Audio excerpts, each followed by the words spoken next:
इस लेंट के इस लेंट के या हम बोलेंगे शोक काल के समय जो है होली जो सप्ताह चल रहा है, जिसको हम इतने श्रद्धा से और रोज जुड़ के मना रहे हैं, उसके 6वें दिन में हम यहाँ पर आज प्रवेश कर रहे हैं। और हमने 5 दिन तक की सारी घटनाओं को विस्तार से हमने देखा, और हर बार हम उसको रिपीट भी कर रहे हैं ताकि आप लोग कभी ना भूले कि क्या हुआ। शनिवार के दिन यीशु मसीह की भविष्यवाणी जो मृत्यु की थी, जो उन्होंने पूरे गॉस्पेल में की थी, उसको क्रियात्मक रूप से वहां पर शुरू होता हुआ हमने देखा। उसके बाद में फिर हम दूसरे दिन देखते हैं, पाम संडे हमने मनाया, यरूशलेम में उनकी विजय यात्रा हुई। तीसरे दिन हमने देखा कि वे यरूशलेम में आ रहे थे और उस समय क्या बोलते सो उनको वो अंजीर का पेड़ दिखाई दिया जिसको उन्होंने शापित किया, और फिर मंदिर में गए, वहां पर भी लोगों को हटाया। फिर हमने चौथे दिन देखा कि किस तरह उन्होंने फरीसियों को और इनको सबको पाखंड की वहां पर वो दी, और कई तरीके की शिक्षाएं वहां पर, और अंतिम समय में आने वाले दुर्घटना महासंकट काल की, आने वाले समय की, और उनके दूसरे आगमन की, ऐसी बहुत सारी घटनाएं हमने मंगलवार के दिन देखी। कल बुधवार के दिन मन्ना दीदी ने हमको जासूसी बुधवार, यहूदा इस्करियोत के बारे में बहुत सारी बातें यहाँ पर बताई। और जब वो बता रहे थे तो हमने क्या देखा कि वहां पर 3 तरीके के कैरेक्टर्स को हमने देखा। मरियम का, मार्था, लाजरस एक ग्रुप है, उसके बाद में हमने यहूदा का देखा, और उसके बाद में हमने यह फरीसियों का और शास्त्रियों का स्वभाव को देखा, और फिर यहूदा इस्करियोत की बेईमानी और विश्वासघात को भी हमने वहां पर देखा। और आज जब हम 6वें दिन में आते हैं, इसको हम होली मंगलवार या शुभ्र मंगलवार कहते हैं, या फिर इसको इंग्लिश में मॉन्डी थर्सडे कहा जाता है। MAUNDY, मॉन्डी ये लैटिन का एक शब्द है और इसका अर्थ है आज्ञा, नहीं आज्ञा, कमांडमेंट। तो एक तरीके से हम इसको बोल सकते हैं कि ये एक नई आज्ञा का भी दिन था, और इसीलिए हम इसको मॉन्डी थर्सडे के नाम से जाते हैं। यहाँ पर मैं पहले आपको बताऊंगी कि कितने घटनाएं हुई, और उसके बाद बहुत संक्षिप्त में हम इन घटनाओं को भी जानने की कोशिश करेंगे। तो सबसे पहली घटना जो हुई वो है चेलों के साथ फसह का भोज। फसह का भोज, और वो हमको मिलता है मरकुस का 14:12 से 21। अब आप लोग वचन अभी लिख लीजिए, बाद में मैं सीधा पढ़ाते जाऊंगी, सिर्फ वचन बोलूंगी और पूरा डिटेल उसका नहीं बताऊंगी। और मत्ती का 26:17 से 26 तक, लूका का 22:7 से 13, और यूहन्ना का 13:21 से 30। तो ये पहली घटना थी कि यीशु मसीह अपने चेलों के साथ फसह का त्योहार या पर्व वहां पर मनाने के लिए उसकी तैयारी कर रहे थे। दूसरी घटना हुई यीशु के द्वारा चेलों के पैर धोए जाना। ये हम देखते हैं यूहन्ना का 13 और उसका 1 से 20 तक अगर हम पढ़ते हैं तो इसमें ये पूरी घटना हमको वहां पर दिखाई देगी। तीसरी घटना हुई प्रभु भोज का आरंभ, यानी उसी दिन से, यानी आज ही के दिन से प्रभु भोज की विधि हमें बताई गई। और प्रभु भोज की जो विधि थी आज ही के दिन से, मॉन्डे थर्सडे, उस समय से जो शुरू हुई, तो आज तक हम उसको पालन करते हैं, उसको हम ऑब्जर्व करते हैं। तो ये प्रभु भोज की विधि के बारे में भी वही मत्ती का 26 है, उसका 26 से 30, मरकुस 14:22 से 26, लूका 22:14 से 20, 1 करंथी 11 का 23 से 25, 1 करंथी उसका 11 अध्याय 23 से 25 आयतों तक। और चौथी घटना हुई कि प्रभु यीशु ने अपने चेलों को एक नई आज्ञा दी। एक नई आज्ञा प्रभु यीशु मसीह ने वहां पर दी, और वो आज्ञा हम देखते हैं यूहन्ना का सुसमाचार 13 अध्याय 34 और 34 और 35। और उसके बाद में यूहन्ना की ही पुस्तक, उसका 6वां अध्याय, और 1 मिनट ठहरिए,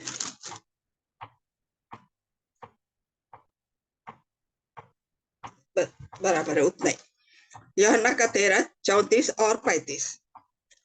उसके बाद में 5वीं घटना जो हुई वो है बहुत ही जो महत्वपूर्ण घटना है ये, और वो है कि यहूदा वहां से चला गया। वो एक ही लाइन में वहां बताया गया है, और वो क्यों गया, क्या कैसे गया, ये सब हमने कल भी सुना, और आज भी मैं थोड़ा सा, मैं बहुत ज्यादा टच नहीं करूंगी, क्योंकि कल मन्ना दीदी ने बहुत सारी बातें इतनी बता दी कि हमारे सब्जेक्ट में थोड़ा हम उसको थोड़ा कम करके संक्षिप्त में बता सकते हैं। तो वो लिखा है यूहन्ना का 13, उसकी 30वीं आयत, 30। उसके बाद में उसी में हुआ कि 5वीं घटना में हुआ कि यीशु मसीह पतरस के इनकार की भविष्यवाणी करते हैं, और ये हम देखते हैं लूका का 22, 31 से 34 में। ये पूरे बस ये गॉस्पेल में वही है, आगे आगे पढ़ते जाएंगे तो हमको ये सारी बातें वहां पर दिखाई देगी। मत्ती का सुसमाचार 26, 31 से 35, मरकुस 14, 27 से 31, 27 to 31, यूहन्ना का सुसमाचार 13, उसका 36 से 38, 36 से 38। और जो 6वीं घटना हुई वो बहुत ही हमको समझने की घटना है यहाँ पर, और वो है, ये मुख्य घटना है जो आज के दिन हुई थी, और वो घटना है यीशु का जैतून पहाड़ पर गत्समनी बाग में महायाजकीय प्रार्थना।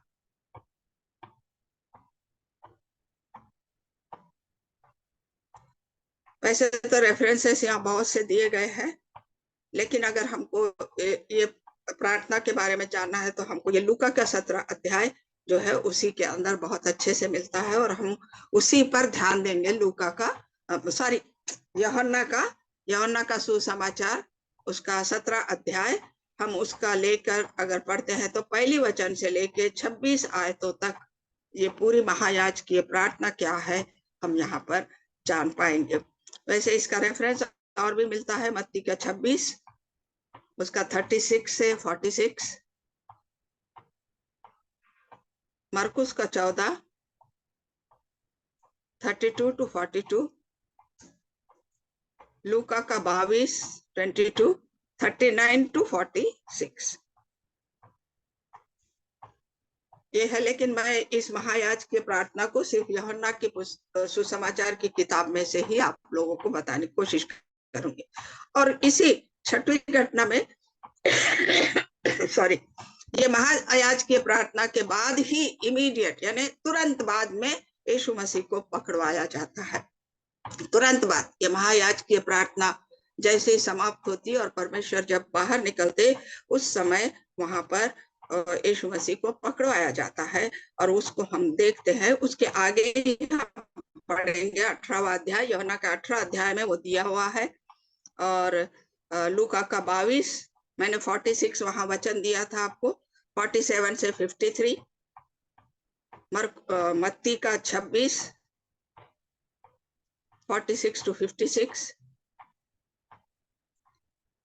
मरकुस का 14, 43 to 50।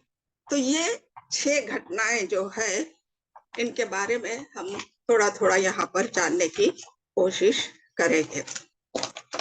तो इन घटनाओं में कल जो पहली घटना थी वो थी चेलों के साथ फसह भोज की तैयारी। मैं इसके बारे में ज्यादा नहीं बताऊंगी क्योंकि कल मन्ना दीदी ने बहुत डिटेल में इस फसा का मतलब, फसा कब हुआ, कैसे हुआ, निर्गमम से वचनों को लेकर दीदी ने बहुत अच्छी तरीके से वहां पर हमको समझाया कि वो फसा क्या होती है और फसे की तैयारी कैसी होती है, और वहां पर फसे में एक मेमने की जरूरत कैसे होती है, वो सारे डिटेल बातें बताई। क्योंकि ये कल ही हुआ है तो भूलने का सवाल पैदा नहीं होता, इसलिए मैं उसको रिपीट भी नहीं करूंगी और टाइम भी वहां पर हम वेस्ट नहीं करेंगे। मगर यहाँ पर सॉरी, थोड़ी सी बात, एक ही बात मैं यहाँ बताना चाहूंगी। फसा में जैसा कि मन्ना दीदी ने बताया, मेमने की जरूरत होती है, मेमने की जरूरत होती है। अब यहाँ पर देखिए, वहां बाइबल में नहीं लिखा है कि उन्होंने फसे के भोज की जब तैयारी की तो वो मेमना कहाँ से लाए और मेमने को वहां पर बलिदान दिया गया या नहीं दिया गया, नहीं मालूम। हम आज सिर्फ इमेजिन करेंगे कि हो सकता है कि क्योंकि वो चेले भी यहूदी थे, उन्होंने वो सब कुछ किया होगा। लेकिन अगर हम इसको यानी इसके गहराई में अगर हम जाते हैं तो हम यहाँ देखते हैं कि उस फसा यानी उस समय का, वो जो भी शताब्दी रही होगी, पहली शताब्दी या जो भी, उस शताब्दी का यीशु मसीह का यरूशलेम में रहना। वैसे यीशु मसीह हर साल जाते थे, लेकिन उस साल यानी उनकी उम्र के 33 ईयर्स की उम्र में वो जब वहां पर आए, यानी उनकी सेवकाई के 3 साल के बाद जब वो यरूशलेम में आए, तो वो खुद फसह का मेमना बनकर वहां आए। वो खुद फसह का मेमना बनकर वहां पर आए। और ये सारी बातें हम देखते, क्योंकि कल भी दीदी ने बताया और इससे पहले भी हमने बताया कि किस तरह वहां पर षड्यंत्र रचा जा रहा था, और कल दीदी ने बताया कि किस तरह फरीसी और वो लोग उनको पकड़ने की योजना बना रहे थे, और किस तरह यहूदा ने उनका साथ दिया, किस तरह यहूदा ने बेईमानी की, विश्वासघात किया। ये सारी बातें किस और इशारा कर रही थी? यीशु मसीह का मेमना बनकर यरूशलेम में आना, इस बात के और वहां पर वो इशारा हो रहा था। और इसीलिए बहुत सारे वचनों के द्वारा हम वहां पर देखते हैं। और यहाँ पर फिर हम देखते हैं कि यीशु मसीह ने जो तीनों गॉस्पेल यानी चारों गॉस्पेल मैंने चारों सुसमाचार में जो अपने मृत्यु की भविष्यवाणी करी थी, उस भविष्यवाणी का वहां पूरा होने का समय भी आ चुका है। ये बातें वो उस दिन वहां पर यानी गुरुवार के दिन वहां पर हुई थी। और हमने देखा है, मैं परसों जब मैं बता रही थी तो मैंने आप लोगों को किसान का दृष्टांत बताया था, द्राक्ष के बारी में काम करने वाले। उन लोगों ने क्या किया था? पुत्र को, जब पुत्र आया तो पुत्र को, इसको तो मार ही देंगे क्योंकि ये तो वारिस है, तो बारी के बाहर ले जाके उन्होंने मार दिया। तो ये भी जो दृष्टांत वहां पर बताया गया था उस दिन मंगलवार के दिन, वो दृष्टांत भी सीधे सीधे इशारा करता है यीशु मसीह की ओर, कि यीशु मसीह जो पुत्र था वो आएगा, और जो किसान लोग हैं, वो जो बारी में काम करने वाले मजदूर जो लोग हैं, वो क्या करेंगे? उन्हें बारी के बाहर ले जाके मार देंगे। इसीलिए उनका वहां पर वो दृष्टांत हमको साफ साफ बताता है कि यीशु मसीह को मारा जाएगा, लेकिन यरूशलेम के अंदर नहीं, यरूशलेम के बाहर, जिसे हम गोलगत कहते हैं, या और एक नाम क्या है उसका, गोलगत एक है, और क्या बोलते हैं उसको, याद नहीं आ रहा मुझे। तो वहां पर ले जाके यीशु मसीह को वहां पर सूली पर चढ़ाया जाए। तो ये सारी जी, खोपड़ी का स्थान, हाँ खोपड़ी का स्थान, सही है, खोपड़ी का स्थान, खोपड़ी का स्थान। तो वो खोपड़ी का स्थान का भी एक बहुत बड़ा किस्सा है, लेकिन अभी हमारे पास टाइम नहीं है।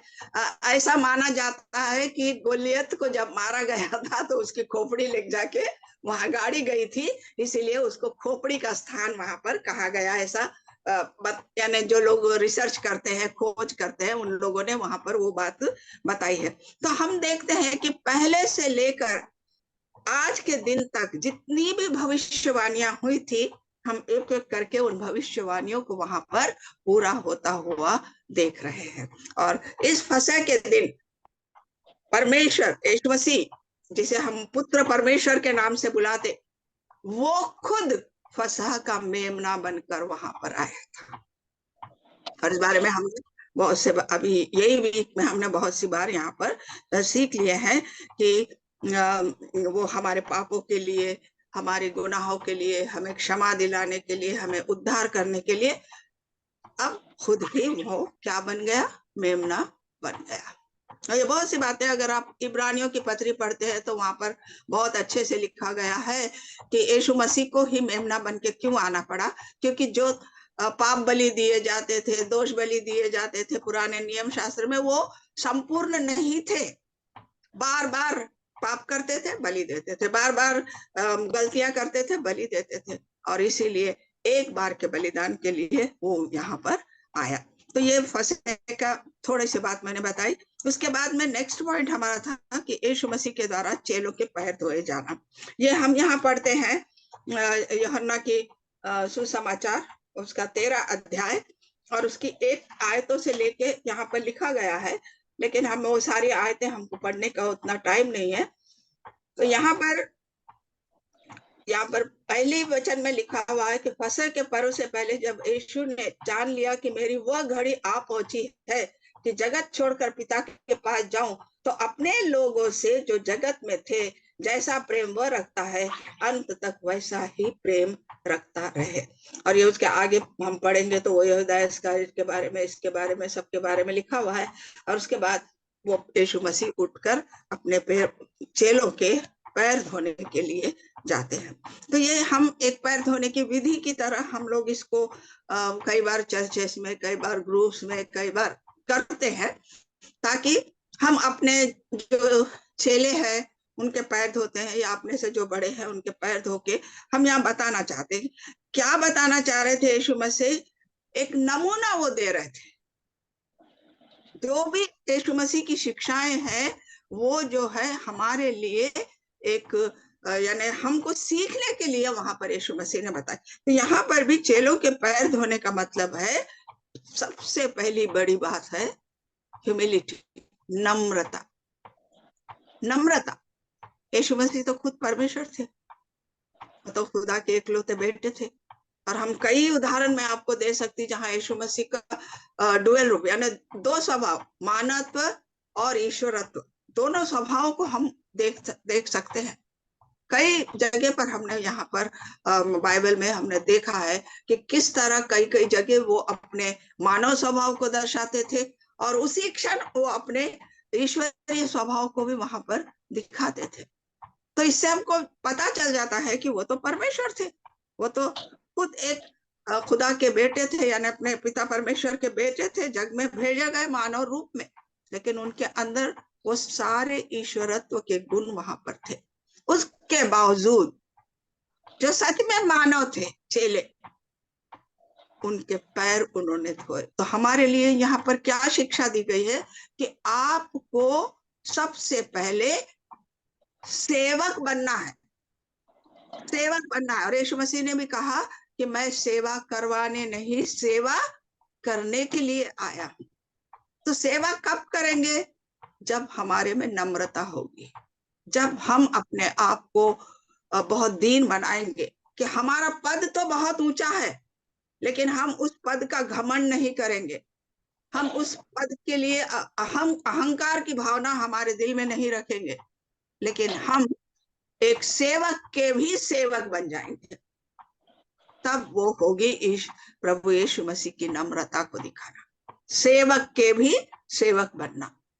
ये नहीं कि भाई मैं बहुत बड़ी हूँ, मैं बहुत ऊंची हूँ, मेरा ओहदा ये है, तो मैं क्यों सेवक का पैर धोऊं, मैं सेवा क्यों करूं, वही मेरी सेवा करता। तो वो यीशु मसीह का स्वभाव नहीं था। तो यहाँ पर विशेष रूप से एक ही बात मैं आप लोग को बताना चाहती हूँ कि वो है कि परमेश्वर ये बता रहे थे कि जैसा मैंने किया है वैसा ही तुम करो, यानी जैसे मैं नम्र हूं वैसे ही तुम नम्र रखो और एक दूसरे के प्रति सेवा भाव रखो। प्रभु होकर भी जब वो अपने चेलों के पैर धो सकते थे, सेवक बन सकते थे, तो हम क्या है? हम तो उनके हाथ की कृति है, हमें तो कोई क्वालिटी नहीं है, हमें कोई गुण नहीं है, कोई सामर्थ्य नहीं है। आज जो भी सामर्थ्य है, जो भी गुण है, जो भी हम में है, वो सब कुछ प्रभु का ही दिया हुआ है। मानव होने के नाते हम में कुछ भी गुण नहीं रहते, लेकिन जब परमेश्वर देता है तभी वो हम में आते हैं, और उसी के ऊपर हम बड़ा घमंड करने लगते, उसी के ऊपर हम अहंकार से भर जाते। और हम क्या करते, अरे नहीं, तू तो हमारे से छोटा है, तू हमारी सेवा कर, हम तेरी सेवा क्यों करें। लेकिन यहाँ प्रभु यीशु बताना चाह रहे हैं कि नहीं, चाहे तुम कितने भी बड़े हो, अगर तुम में नम्रता नहीं है तो तुम मुझ पर विश्वास रखते, लेकिन जब मेरा नम्रता का गुण तुम्हारे अंदर नहीं है तो इसका मतलब यह है कि तुम मेरे बताए हुए रास्ते पर नहीं चलते। तो यहाँ पर जो पैर धोने की विधि है उसको हमको इसी तरह लेना है कि तुम मेरे बताए मार्ग पे चलो, और मैं जो तुमको सिखा रहा हूँ उसको सीखो। और बाइबल में लिखा हुआ है कि पौलुस ने कई जगह लिखा कि तुमको बदलना है, तुमको ट्रांसफॉर्म होना है, पूरी तरीके से परिवर्तन तुम में आना है। और वो परिवर्तन किस लिए आना है, ताकि तुम धीरे धीरे धीरे प्रभु यीशु मसीह के समान बनते जाओ। तो प्रभु यीशु मसीह के समान हम कब बनेंगे, जब हम प्रभु यीशु मसीह के बताए हुए शिक्षाओं पर, उनके पद चिन्हों पर जब हम चलने लगेंगे, तब ही हम यहाँ पर उनके समान बन सकते हैं। तो ये विधि जो पैर थी यहाँ पर उस बात को दर्शाती है। अब तीसरी घटना जो थी, प्रभु भोज का लिया जाना। तो यहाँ पर देख, मैं कुछ बातें आप लोगों को, बहुत सी रेफरेंसेस मैंने आप लोगों को दिया है, लेकिन फिर भी मैं आप लोगों को, आप लोग निकालिए यूहन्ना का सुसमाचार, उसका 6वां अध्याय, उसकी कुछ आयतें मैं आपको यहाँ बताना चाहती हूँ कि किस तरह ये जो प्रभु भोज की विधि थी उसका भी बहुत सारे रेफरेंसेस, यानी बहुत सारे वचनों के द्वारा हम उनको जोड़ सकते हैं। यूहन्ना का सुसमाचार, उसकी 6वां अध्याय और उसकी 35 आयत में यूं लिखा है, जीवन की रोटी मैं हूँ, जो मेरे पास आता है वो कभी भूखा न होगा, और जो मुझ पर विश्वास करता है वो कभी प्यासा ना होगा। यानी यीशु मसीह क्या बोल रहे कि मैं खुद जीवन की रोटी हूँ, और जो मेरे जीवन की रोटी को खाता है वो भूखा नहीं रहेगा, और जो मेरे पास आता है, लिखा हुआ है यहाँ पर, वो प्यासा नहीं रहेगा। यानी मैं ही जीवन का पानी भी हूँ। अब देखिए यहाँ पर आगे अगर हम ये रेफरेंसेस को जोड़ते जाएंगे तो यीशु मसीह ने यूहन्ना की पत्री और जितने भी रेफरेंसेस मैंने दी हूँ उसमें क्या लिखा है कि ये मेरी देह है जिसे तुम खाना, और ये मेरा लहू है जिसे तुम पीना। तो रोटी का देह, लहू, वो हमारे जीवन के लिए पानी बने। आगे हम इसी अध्याय में पढ़ते हैं 53। 53, यीशु ने उनसे कहा, मैं तुमसे सच सच कहता हूँ, जब तक तुम मनुष्य के पुत्र का मांस न खाओ और उसका लहू न पियो तो तुम में जीवन नहीं है। भूखा इंसान नहीं रह सकता, प्यासा भी इंसान नहीं रह सकता। यहाँ पर भूख और प्यास हमारे जीवन के लिए है, ऐसे यीशु मसीह बता रहे। अगर हमको जीवन चाहिए, यीशु मसीह के अंदर बना हुआ जीवन, मामूली जीवन तो हम जी रहे, भौतिक रूप के रोटी भी खा रहे, खाना भी खा रहे, पानी भी पी रहे, लेकिन यीशु मसीह के अंदर रहकर जीने वाला जीवन अगर हमको चाहिए तो यहाँ क्या बोल रहा, तुम में, अगर तुम ये ना करो तो तुम में जीवन नहीं है। जो मेरा मांस खाता और लहू पीता है, अनंत जीवन उसी का है, और मैं उसे अंतिम दिन फिर जिला उठाऊंगा। प्रभु की विधि को हम यहाँ 6वें अध्याय से पढ़ना शुरू करते हैं, और आगे जाकर जब हम यूहन्ना की पुस्तक में हम आगे पढ़ते हैं कि प्रभु भोज की विधि जहाँ पर लिखी गई है कि यूहन्ना का 13 उसका 1 से 11 में लिखा हुआ है कि उन्होंने पहले वो उनके पैर धोए, और उसके बाद में उन्होंने क्या किया, उसके बाद उन्होंने क्या, जब पैर धो चुके तो अपने कपड़े पहनकर फिर बैठ गए। तब उनसे कहा, क्या तुम समझते हो कि मैंने तुम्हारे साथ क्या किया। ये सारी बातें आप पढ़ लीजिए, और आगे भी लिखा हुआ है कि ये होने के बाद उन्होंने क्या किया कि उनको रोटी तोड़ के दी और प्याले में से उनको द्राक्ष रस दिया। ये बहुत अच्छा लिखा हुआ है। 1 करंथी 11 उसका 23 से 25 को अगर हम पढ़ते हैं, 1 करंथी 11, ये थोड़ा सा मैं बता रही आप लोगों को, मैं बात बहुत ज्यादा डिटेल में नहीं जा रही हूँ। 1 करंथी उसका 11 अध्याय,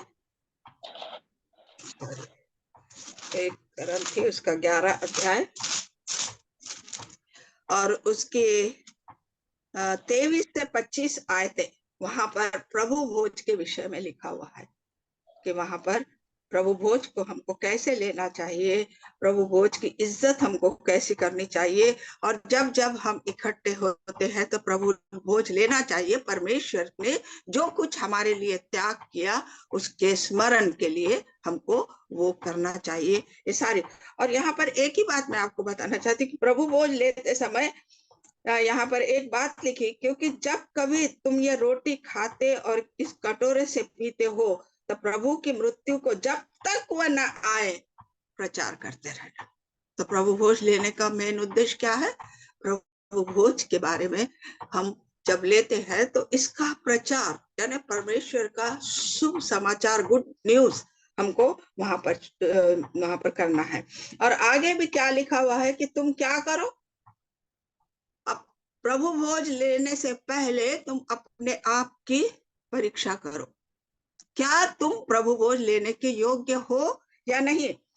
इसलिए जो कोई अनुचित रीति से प्रभु की रोटी खाए या उसके कटोरे में से पिए, वो प्रभु की देह और लहू का अपराधी ठहरेगा। बहुत बड़ी बात यहाँ पर है। इसलिए हम क्या इसको एक रीति रिवाज समझ लेते कि हमको ये करना है। हम चर्च में जाते प्रभु भोज लेने के लिए, नहा के धो के सफेद कपड़े पहन के चले जाते, एक रीत, एक रिवाज, प्रभु भोज लेने का रिवाज है। लेकिन यहाँ बाइबल बताती है कि प्रभु भोज लेने से पहले तुम अपने मन की परीक्षा करो, क्या तुम प्रभु भोज लेने के योग्य हो। दिल के अंदर विष भरा हुआ है और हम प्रभु भोज लेने जा रहे हैं, तो वो प्रभु भोज आपको अनंत जीवन नहीं देगा। मैंने अभी थोड़े कुछ वचन आपको पढ़ के सुनाए, कौन से अपने यूहन्ना की पुस्तक उसका 6वां अध्याय उसके 35-36 आयतों को मैंने बताया कि क्या बोल रहे प्रभु यीशु मसीह, जो मेरा मांस और लहू खाता है उसके अंदर जीवन है और मैं उन्हें अनंत जीवन दूंगा। अगर हमारे दिल में विष है और हम प्रभु भोज को ग्रहण कर रहे हैं तो क्या वो बात परमेश्वर को स्वीकार होगी और क्या वो आपको अनंत जीवन देगा? प्रभु भोज तो ले रहे हैं हम, तो इसलिए प्रभु भोज की विधि तो हम सबको पता है, लेकिन यहाँ पर जो बात लिखी गई है उस बात को आप दीजिए, ध्यान दीजिए। 1 कुरिन्थी उसका 11 अध्याय उसकी 27 आयत से लेके लिखा, इसलिए मनुष्य अपने आप को जांच ले और इस रीति से इस रोटी से खाए और इस कटोरे से पिए, क्योंकि जो खाते पीते समय प्रभु के देह को न पहचाने वह इस खाने और पीने से अपने ऊपर दंड लाता है।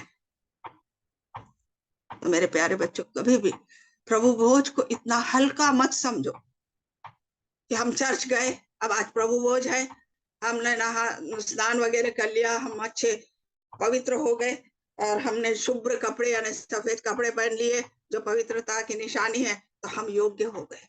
नहीं, इसीलिए पास्टर लोग भी जब प्रभु भोज देते हैं, प्रभु भोज देने से पहले बोलते हैं कि हम आपको 2 मिनट का या 5 मिनट का समय देते हैं, आप अपने आप को जांचिए, परखिए, आपका हृदय कैसा है, कलुषित है, विष से भरा हुआ है, लोगों के लिए क्षमाशीलता आपके अंदर नहीं है, नम्रता तो है ही नहीं, तो क्या आप प्रभु भोज लेने के योग्य है? हम समझते कि वो रोटी और द्राक्ष रस दो तो मामूली चीजें हैं, बाजार में मिलती, खरीद लेके ला लो और पी लो, लेकिन उसके पीछे जो अर्थ है, उसके पीछे जो परमेश्वर का संदेश है, क्या हम उसको समझ पा रहे हैं? तो मेरे प्यारे बच्चों, इस बात को ध्यान रखो कि क्या लिखा हुआ है 1 कोरिन्थी 11 और उसका 27 से लेकर पूरा अगर आप 32 तक पढ़ते हैं तो अपने ऊपर दंड लाते हैं। लेकिन इसी कारण तुम में से बहुत से निर्बल और रोगी है और बहुत से सो भी गए। क्यों हमको चंगाई नहीं मिल रही? हम बोलते प्रभु भोज एक औषधि है, क्योंकि वो परमेश्वर की देह और परमेश्वर का रक्त है। जब परमेश्वर सूली पे चढ़ा तो उसने अपने लहू के द्वारा हमको चंगाई दी। उसके कोड़े खाने से हम चंगे हुए बोल के आइज़ाया 53 में लिखा हुआ है, यशायाह नबी की पुस्तक में। तो फिर क्यों हम चंगे नहीं हो रहे? क्यों आज भी हमारे अंदर इतनी शारीरिक बीमारियां हैं? क्योंकि हम प्रभु भोज को गलत तरीके से लेते हैं। हम अपने आप को जांचते नहीं, हम अपने आप को परखते नहीं। और इसीलिए जब है प्रभु यीशु मसीह ने अपनी देह और अपना लहू इसलिए नहीं बहाया कि उसको एक रीति रिवाज बना के छोड़ दो, इसलिए बहाया कि आप चंगे हो, इसलिए बहाया कि आप अनंत काल के जीवन के वारिस बने, इसलिए बनाया कि सदा आप उसमें और वो आप में बना रहे। इसीलिए अपने लहू को उसने वहां पर बहाया और ये बातें हमको कही। तो हमको, और दूसरा यहाँ पर एक सादृश्य है आज के प्रभु भोज का, जो मैंने पहले भी आपको बताया कि आज के दिन यानी फसह की जब तैयारी हो रही थी, यीशु मसीह खुद वहां पर फसह का मेमना बनकर आए थे। और पुराने वाचा को अगर हम पढ़ते हैं तो वहां पर मन्ना दीदी ने भी बताया था कि भेड़ बकरियों का बलिदान दिया जाता है। और अगर हम इब्रानियों की पत्री उसका 7वां अध्याय और उसकी 26 और 27 आयत को पढ़ते हैं, 7वां अध्याय उसकी 26 और 27 आयत कहाँ गई? उन महायाजकों के समान उसे आवश्यक नहीं कि प्रतिदिन पहले अपने पापों और फिर लोगों के पापों के लिए बलिदान चढ़ाए, क्योंकि अपने आप उसने अपने आप को बलिदान चढ़ाकर उसे एक ही बार में पूरा कर दिया। अगर हम ये पूरा पढ़ते हैं तो हम देखते हैं कि ये इब्रानियों के पत्री में कि पुराना नियम शास्त्र के अनुसार याजक लोग क्या करते थे, पहले खुद के पापों के लिए बलिदान चढ़ाते थे, उसके बाद सारी दुनिया के लोगों के लिए पाप बलिदान चढ़ाते, और ये हर बार होते रहता, हर बार बार बार बार बार बार बार होते रहता। लेकिन कभी भी पूरी तरह से ना तो क्षमा याचना मिली और ना लोग बदले। इसलिए पुराना नियम अगर सिद्ध रहता, पुराना नियम जो अगर परफेक्ट रहता, यानी पूरी तरीके से संपूर्ण मनुष्य को छुटकारा दिलाने की योग्यता में रहता, तो नया नियम शास्त्र आता ही नहीं था। ये बात को भी हमको समझना है। नया नियम शास्त्र क्यों आया? क्योंकि पुराने नियम शास्त्र में बहुत सारी त्रुटियां रह गई और बहुत सारी कमजोरियां वाले लोग उसको रीति रिवाज में बदल दिए। ऐसे नहीं कि एक बार बलिदान चढ़ा दिए और अब हमको ये नहीं करना है, हम बार बार बलिदान क्यों चढ़ा, ऐसा नहीं सोचे। कोई बात नहीं है ना, ये करेंगे तो भेड़ ले जाओ, ये करेंगे तो क्या कबूतर को ले जाओ, ये करेंगे तो इसको ले जाओ, वो ले जाओ, और वो करके वो लोग समझते थे पाप की क्षमा हुई, लेकिन नहीं हुई। और इसी कारण यीशु मसीह को यहाँ पर आना पड़ा और उसी के आधार पर जो है ये भोज यानी प्रभु भोज की विधि हमको यहाँ पर दी गई।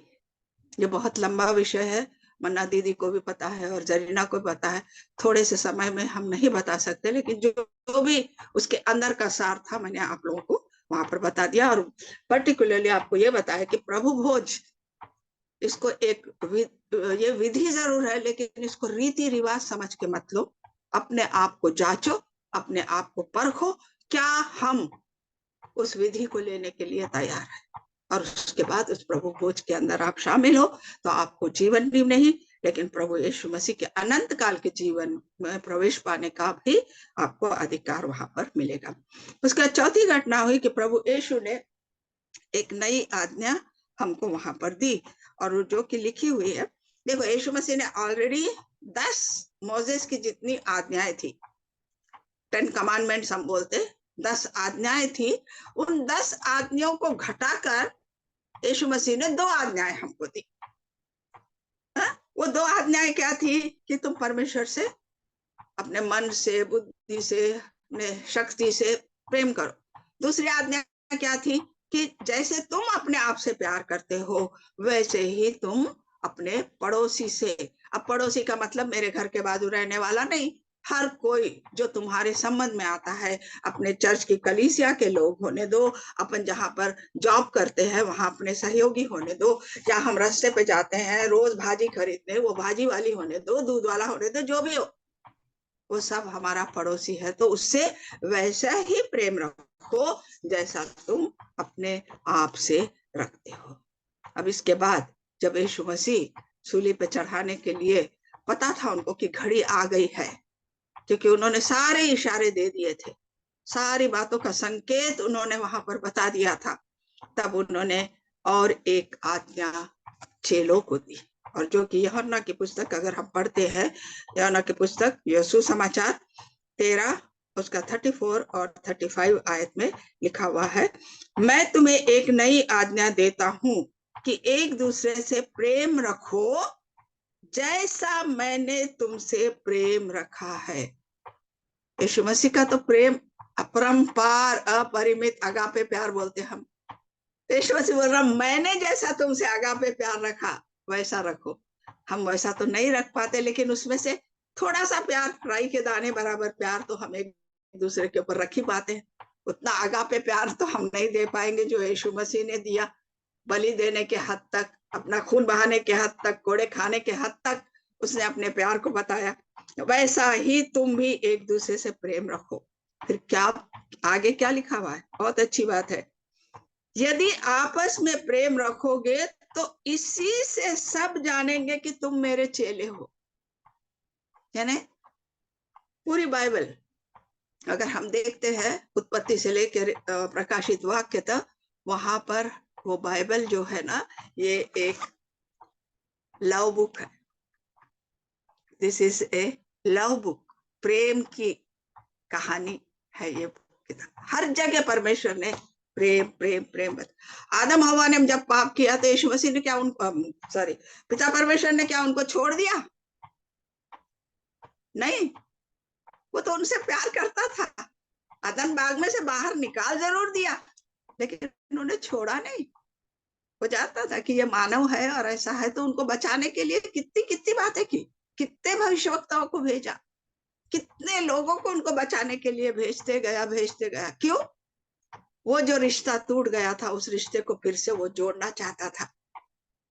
कभी जुड़ता था, कभी टूटता था, कभी जुड़ता था। पूरा पुराना नियम शास्त्र से नया नियम शास्त्र पढ़े तो आपको पता चल, अंत में अपने बेटे को भेजा कि कम से कम मेरा बेटा जाके एक ऐसी मजबूत डोरी से बांध दे कि हमारा जो टूटा हुआ रिश्ता था वो फिर से एक वहां पर हो जाए। ऐसा प्यार बताने के लिए परमेश्वर ने आज्ञा दी। और जब लोग देखेंगे, जब आपस में प्रेम करते हो तो लोग देखेंगे और तब लोग जानेंगे कि ये यीशु मसीह के चेले हैं, ये यीशु मसीह के विश्वासी है। लेकिन सबसे बड़ी जो कमतरता आज हमारे समाज में है, समाज का मतलब यहाँ पर पूरा हिंदुस्तान नहीं बोल रही मैं, अपने विश्वासी समाज में है, वो है प्रेम की कमी। आज प्रेम ना होने के कारण परिवार टूट रहे हैं, प्रेम ना होने के कारण कलीसिया के सदस्य गुट बना के रह रहे हैं, प्रेम ना होने के कारण हम एक दूसरे के ऊपर अंदरूनी शत्रुता रखते हैं, एक दूसरे के विरुद्ध में चुगलियां करते हैं। अगर कोई बढ़ रहा है तो उसकी पैर पकड़ के नीचे खींच के उसको नीचे गिराने की कोशिश करते हैं। कहलाते तो विश्वासी है, कहलाते हैं कि हम चर्च जाते हैं, हम प्रभु भोज लेते हैं, हम बहुत धार्मिक है, लेकिन ये जब अंदर प्यार ही नहीं है तो ये सारे क्या हो गए? फरीसियों की तरह दिखावा, जो कि हमने परसों देखा था। परमेश्वर ने क्या बोला कि तुम चूने से लिपी हुई दीवारें हो या कबर हो, जो कि ऊपर से तो चमकते हो लेकिन अंदर तो हड्डियां और मलिनता भरी हुई है। हमको परखना है कि अगर हम यीशु मसीह के चेले हैं, यीशु मसीह के क्या बोलते सो वचनों पे चलने वाले हैं, तो क्या हम प्यार कर रहे हैं एक दूसरे से? थोड़ा सा कुछ आपस में हो गया तो हम उनकी सूरत नहीं देखेंगे, प्यार करना तो दूर रहो, उनसे बात भी नहीं करेंगे। थोड़ा से कुछ मनमुटाव हो गया तो चर्च में देख के मुंह फिरा के चले जाएंगे, रास्ते में मिलेंगे मुंह फिरा के चले जाएंगे। क्या वो प्रेम है? मसीह का प्रेम है? ये आज्ञा जो परमेश्वर ने तीसरी आज्ञा क्यों दी, पहले इस बात को आप गहराई से सोचो। क्या जरूरत पड़ी परमेश्वर को ये तीसरी आज्ञा देने की? क्योंकि जब वो जगत में थे तो उन्होंने देखा कि लोगों में आपस में प्यार नहीं है, आपस में मनमुटाव है। अगर केन और हेबल को एक दूसरे से बहुत प्यार रहता तो केन जाके हेबल को क्यों मारता था? तो यीशु मसीह ने जब देखा कि ये लोग मेरे चेले कैसे कहलाए जाएंगे जब ये लोगों को बाहर ही दिख नहीं रहा है कि ये लोग मेरे से प्यार करते हैं और मेरे चेले बनने के योग्य है, इसलिए ये तीसरी आज्ञा दी। और ये हमारे सबके लिए, उस जमाने उन्होंने चेले को कहा, लेकिन हम सब जो चेले कहलाए जाते हैं उनके लिए भी ये ही आज्ञा थी। और हम आगे देखते हैं यूहन्ना की पुस्तक, उसका 12 अध्याय में हम फिर से जाएंगे। तो वहां पर एक 13 अध्याय, यूहन्ना के 13 अध्याय में हम फिर से जाएंगे एक बार, और वहां पर हम देखेंगे कि देखो ये सारा कुछ होने के बाद में क्या हुआ वहां पर। 13 अध्याय कहाँ गया? 13 और उसकी 30 आयत।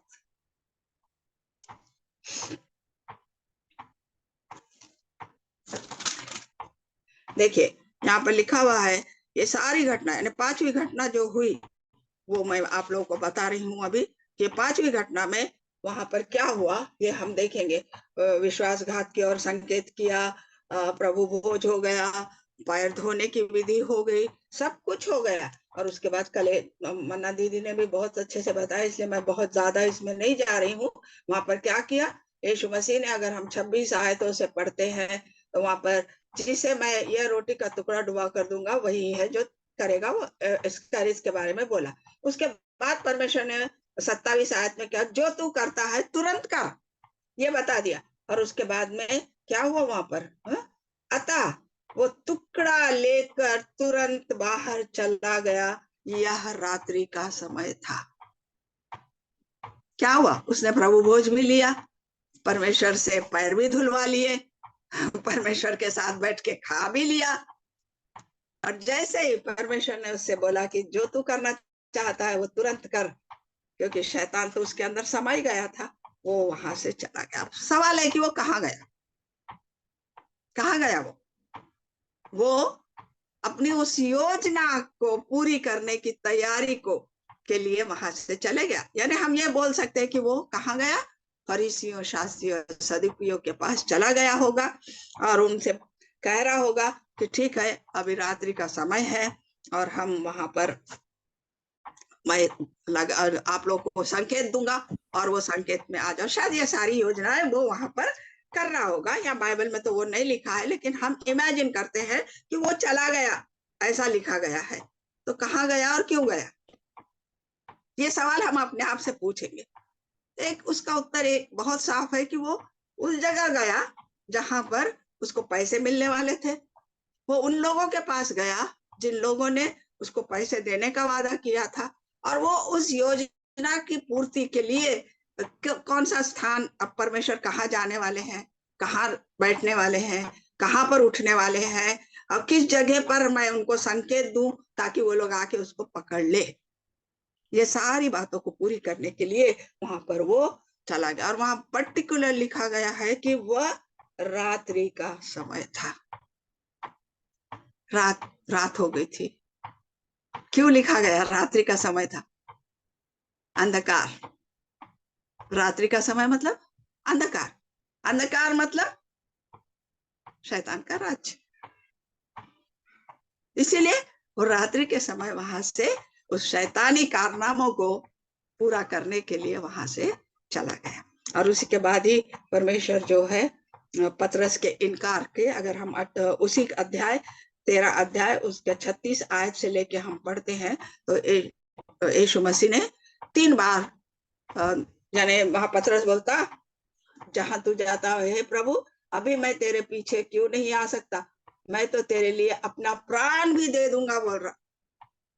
प्राण देने को तैयार था पतरस। और तब यीशु मसीह ने उससे कहा कि आज ही के दिन तू 3 बार मुर्गा बांग देने से पहले मेरा इनकार करेगा।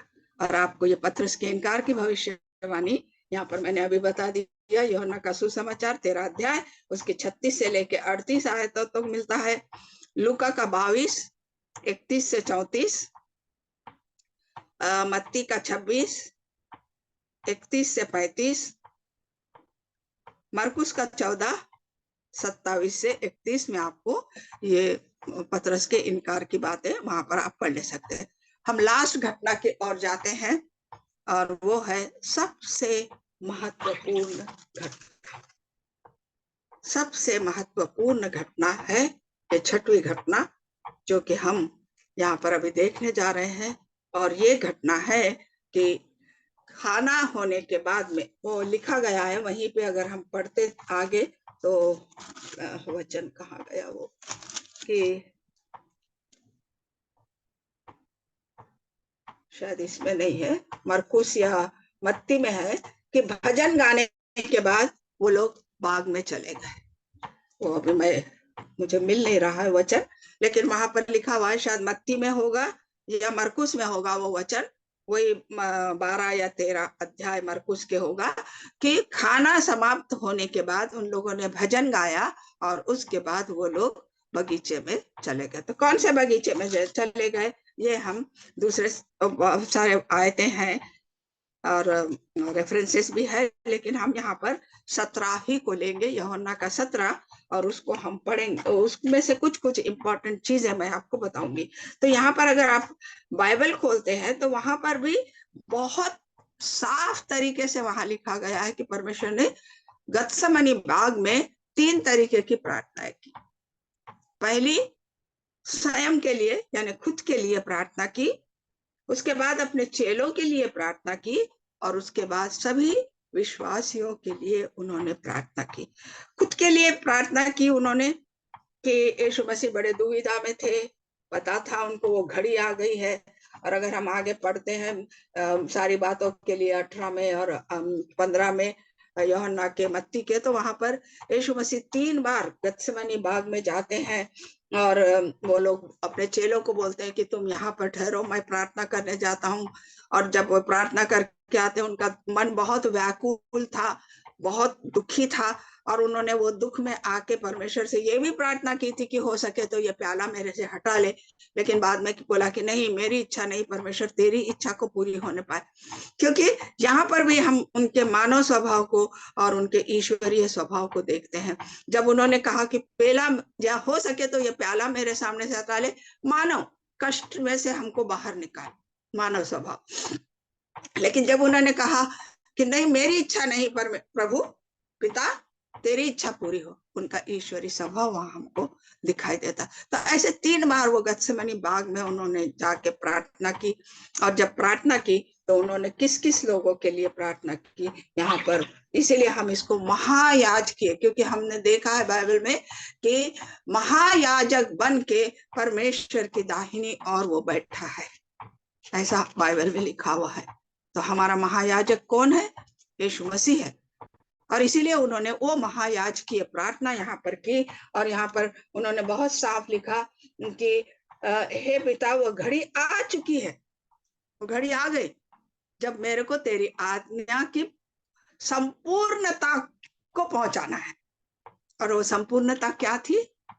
सूली पे चढ़ाए जाना, सबके पापों का बोझ ढोना। ये उनका उद्देश्य जो था इस दुनिया में आने का, वो तो वो घड़ी, वो पूरी करने की घड़ी आ चुकी है। और 3 अध्याय में लिखा है, अनंत जीवन यह है कि वे तुझ एकमात्र सच्चे परमेश्वर को और यीशु मसीह को जिसे तूने भेजा है जाने। सब प्राणियों के लिए वो लोग कर रहे थे।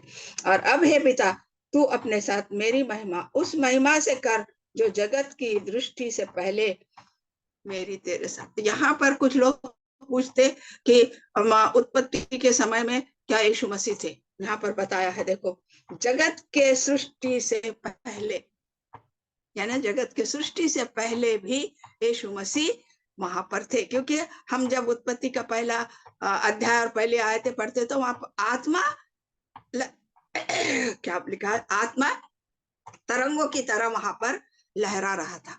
आत्मा के बारे में जान लिया, यीशु मसीह के बारे में नहीं लिखा हुआ है। तो यहाँ पर देखो, यहाँ लिखा है कि यीशु मसीह भी सृष्टि के पहले भी वहां पर थे। उसके बाद उन्होंने अपने लिए प्रार्थना की, क्योंकि मैंने आपसे बताया कि वो मानव थे, मानव धर्म में आए थे।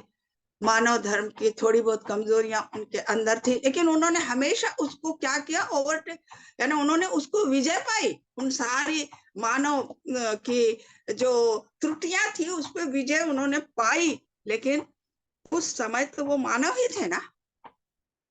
जब उनको सूली पे चढ़ाया गया तब कौन थे वो? मानव शरीर में ही थे वो।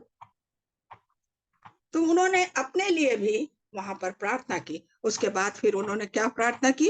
अपने चेलों के लिए प्रार्थना की। और चेलों के लिए प्रार्थना करते समय एक दो वचन मैं आपको यहाँ बताऊं।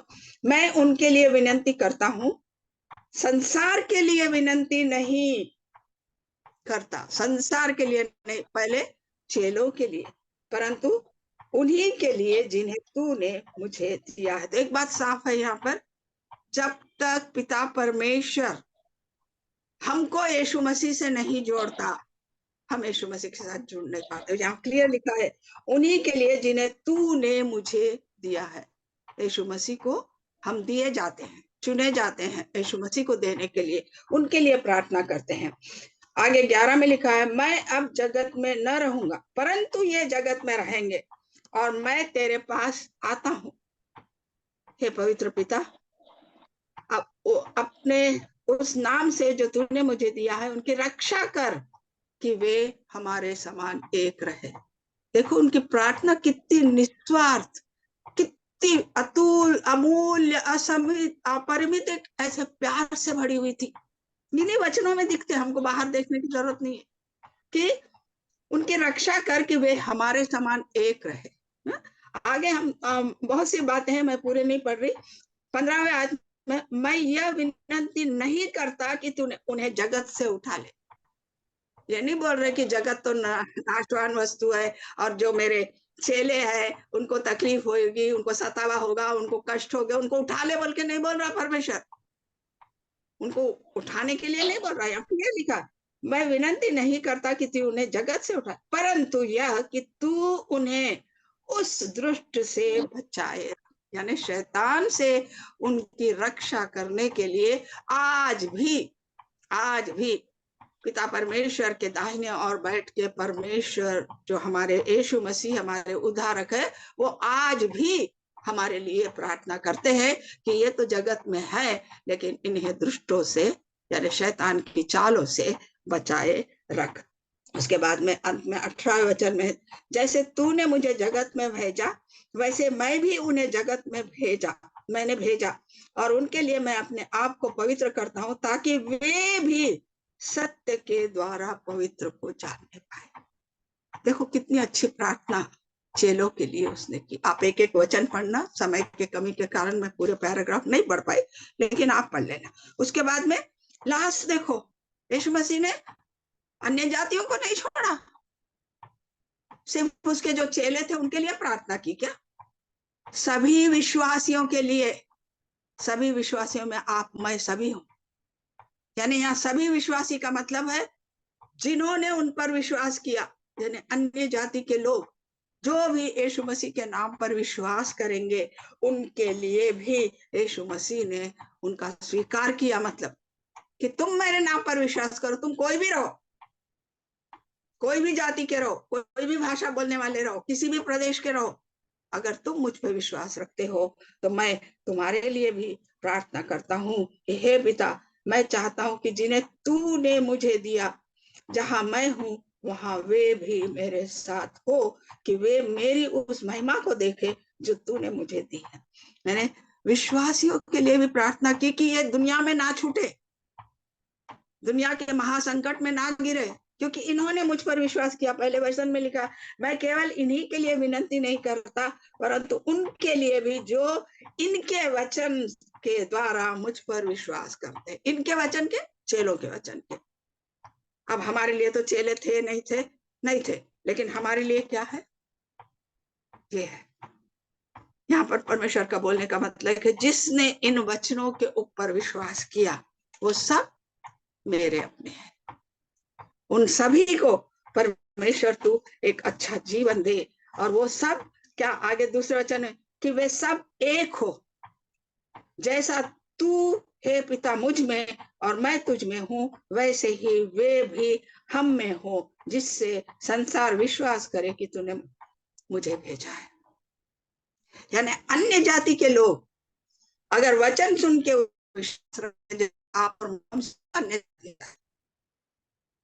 जब हमने विश्वास रखा तो उनका कि मैं प्रार्थना करता हूँ परमेश्वर कि जैसा मैं तुझ में बना हूं वैसे ही वो मुझ में बने, तो ऑटोमेटिकली पिता में बन गए, क्योंकि यीशु मसीह में पिता है, और जब हम यीशु मसीह में तो हम पिता में हैं। तो इसीलिए परमेश्वर ने उनके लिए भी प्रार्थना। परंतु या आगे 25 में लिखा है, हे धार्मिक पिता, संसार ने मुझे नहीं जाना, परंतु मैंने तुझे जाना, और इन्होंने भी जाना है कि तूने मुझे भेजा। कैसे जाना? हम तो अन्य जाति के थे, नाश होने के लिए थे, लेकिन इन वचनों के द्वारा हमने यीशु मसीह को जाना। यीशु मसीह क्या बोलते? जिसने मुझे जाना उसने पिता को जाना, जिसने मुझे देखा उसने पिता को देखा। तो हमने वचनों को जब जाना तो मतलब ये कि हमने पिता को भी जान लिया। और इसीलिए यीशु मसीह वहां क्या बोलते कि उन्होंने भी जाना कि तूने ही मुझे भेजा है, मैंने तेरा नाम उनको बताया और बताता रहूंगा। देखो, बता के छोड़ा नहीं, बताता रहूंगा। कैसे बताएगा? वो तो आसमान चले गया था। उसने एक सहायक को भेजा, पवित्र आत्मा को भेजा, ताकि वो पवित्र आत्मा उस नाम को बताता रहूंगा। वो पवित्र आत्मा हमको बताता रहेगा कि जो प्रेम तुझको मुझ में था वो उसमें रहे और मैं उनमें रहूं। उनमें मतलब हम सब में परमेश्वर वहां पर बना रहे। तो इस तरह देखो, इसीलिए इस प्रार्थना को हम महायाजकीय प्रार्थना के नाम से जानते हैं। सारे विश्वासियों के लिए ये प्रार्थना वहां पर की गई थी। और बाद में हम अगर 18वीं आयत में जाते हैं तो 18वीं आयत में वहां पर लिखा हुआ है, तीसरी आयत में, तब यहूदा सैनिकों के एक दल को और प्रधान याजकों फरीसियों की ओर से प्यादों को लेकर दीपकों और मशालों और हथियारों को लिए हुए वहां आया। तब यीशु ने उनसे पूछा, किससे ढूंढते हो? तो वो लोग बोलते यीशु नासरी को। तो ये सारी बातें वहां पर, मैं बता क्या था। कौन है? अनम्यूट कीजिए प्लीज। तो यानी 18वीं अध्याय को अगर आप पढ़ेंगे तो आपको पता चल जाएगा कि जो गुड फ्राइडे हम कल मना रहे, उस दिन यीशु मसीह को गिरफ्तारी नहीं हुई। आज ही के दिन रात में जब गत्सेमनी के बाग में वो प्रार्थना कर रहे थे, उस प्रार्थना के समाप्ति के तुरंत बाद यहूदा इन सबको लेकर आया और परमेश्वर को एक चुम्बन दे के वहां पर पकड़ा दिया।